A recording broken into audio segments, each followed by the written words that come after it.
Welcome. Welcome to Chapter 12. Tonight we are talking about gender and sexuality. So let's look at the difference between the two terms because they're used interchangeably a lot, but they are really very two distinct concepts from each other. Sex refers to the biological differences between men and women, right? So we're talking genitalia, if you have a penis versus a vagina, we're talking chromosomes, XX chromosomes versus XY chromosomes, hormones, androgen versus estrogen, these basic biological differences between men and women. Whereas gender is the social and cultural significance that we attach to those biological differences, right? So looking at sex versus gender, sex is simply whether you are male or female. However, gender is how you present and how you play out the norms and the expectations and the roles associated with being male or female. So from a sociological point of view, we have to ask the question, are the differences between men and women, based solely on biology, or is it based on society? So from a sociological point of view, our gender is socially constructed, right? So this means that yes, there are biological differences between men and women. We know that, right? Those are things that we can see and that we can attribute to biology.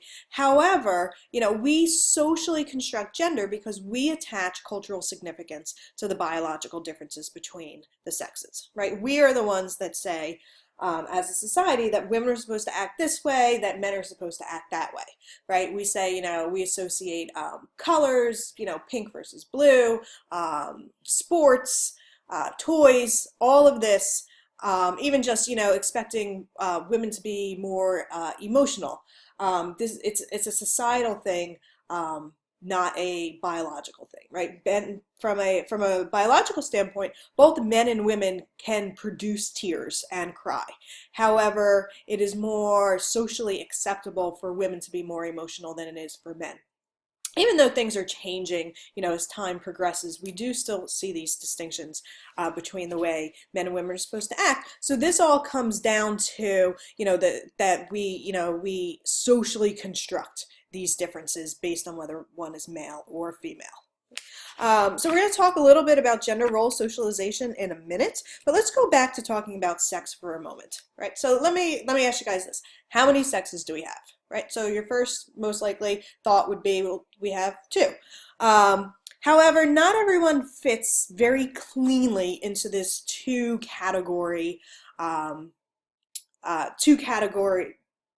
definition that we have of sex, right?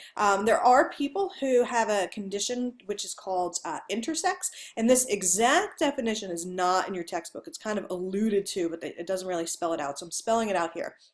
So intersex is a general term that we use for a variety of conditions in which a person is born with a reproductive or sexual anatomy that doesn't fit the typical definitions of being male or female. So sometimes people are born with testicles, but they also have a vagina. Some people have ambiguous genitalia, which means, you can't really tell externally whether someone is male or female. Maybe their clitoris is enlarged or their penis is very small, but all of these people fall into this category of intersex. And from a genetic point of view, geneticists say that we may even have more than that, right? That we may have up to 5 sexes, and that sex actually, the concept of sex actually exists over a continuum instead of, this model of being just male or female, that it can result over a continuum, and beyond, basic chromosomes XX and XY, there are some type of genetic mutations that happen in addition to that can kind of change whether someone is considered to be male or female. In your textbooks, it goes over this on page 272. So individuals who have 2 X chromosomes, but they have this one gene, can develop ovotestes, which has the components of both ovaries and a testicle. So this condition is called intersex, and it explains why sometimes we see women that have a lot of facial hair, or men who have very small frames or low voices. not low voices, high voices, things like that. And the estimate is that there's, at least 5 million Americans who can't kind of be categorized as male or female. So we're going to look at intersex a little bit more when we get to the story of Max in your weekly activity. Okay. Let's look at this concept of gender roles, though. And gender roles are the expectations that we put out regarding the proper behavior, attitudes, and activities of men and women. So remember I said that, gender is the social significance that we place on by the differences between men and women, where gender roles are these expectations, right? What do we expect someone to do? How do they act based on the fact that they are men and women? Okay. And the process of where we learn these expectations is called gender role socialization. And the same people, if you go back to chapter 4, the same agents of socialization that gave us our norms and our values are also the same agents who give us gender role socialization. Right? So we're going to look at them individually now. So, think back to, your family, how your family attributes these differences between being male and female, right? So this starts even before somebody is born, right? Even before somebody is born, if someone finds out what the sex of the baby is, what do people start doing? People start buying, pink and blue stuff or pretty stuff or, masculine stuff. We associate girls with being soft and delicate, where boys are, supposed to be more strong and active and alert. If we look at what the studies show about how parents treat their children differently, studies will show that parents play more roughly with the sons and more quietly with their daughters. Other studies have shown that parents will actually allow their sons to cry longer and comfort them less.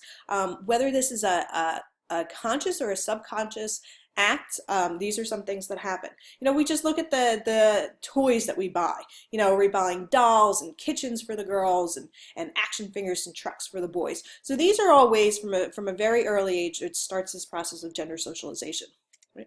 If we look at how our friends continue to put these expectations upon us, we look at how boys tend to play, if we go to recess, boys tend to play very competitive games that have rules and roles, right? Whether it's football, whether it's baseball, things like that, where girls tend to play more cooperative games that have flexible rules and don't have clear winners, right? Hopscotch or jump rope, things like that.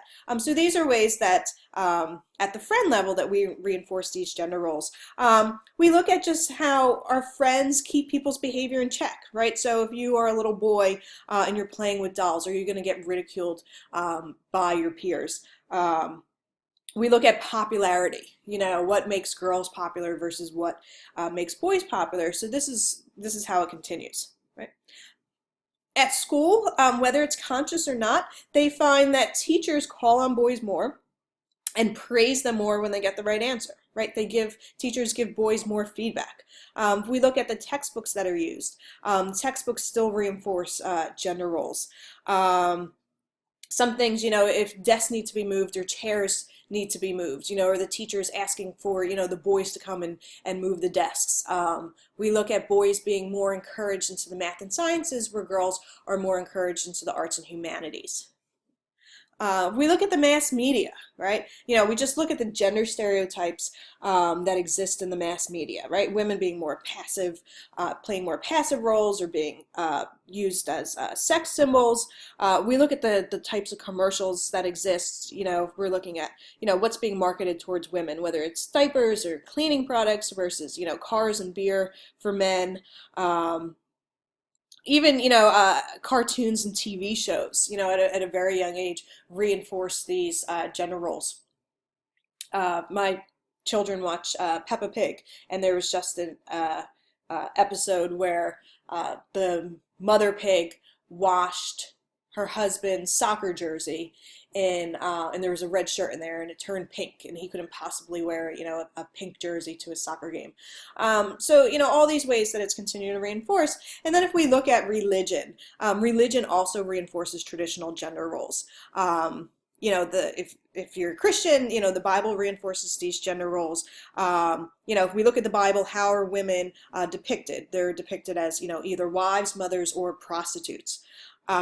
We look at the Catholic Church, for example. I'm just going to go down the lines of Christianity and Catholicism.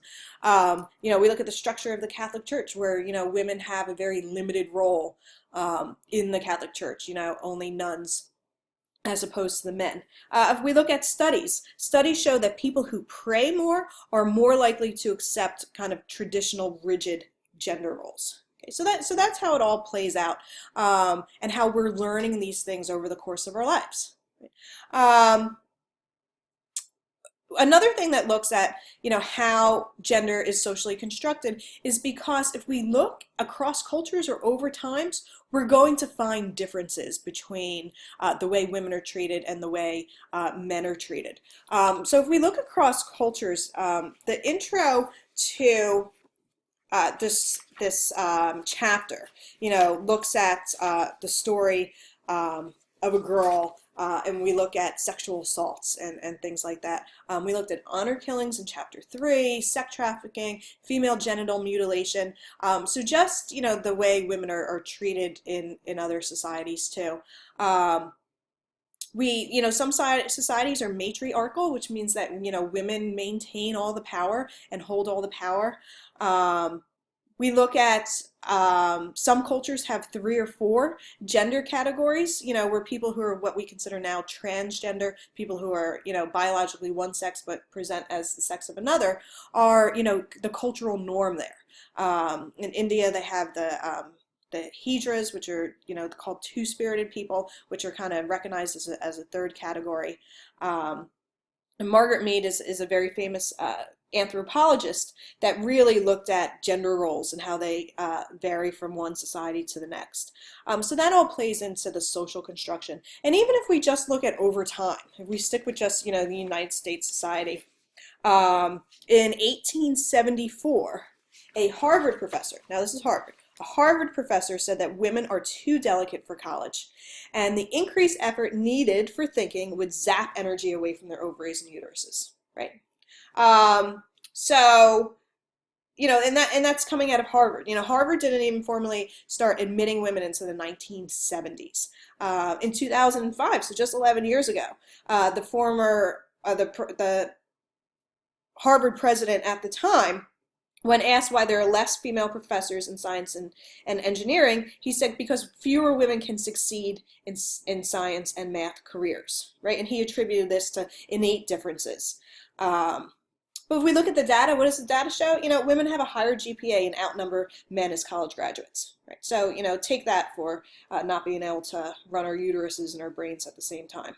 Right. So, historically, we look at these differences and attribute them to nature. Women are naturally more emotional or nurturing, and men are naturally more, rational or less emotional. But sociologically, these differences are actually socially constructed, right? And it's not kind of until we, people break these gender roles that we kind of take notice about how much impact they do have in our society. Right. So, just to clear up, the fact going back to, gender versus sex, gender is something that we do. It's not something that we are. Okay. So we're going to look at a little bit more about gender roles in your weekly activity.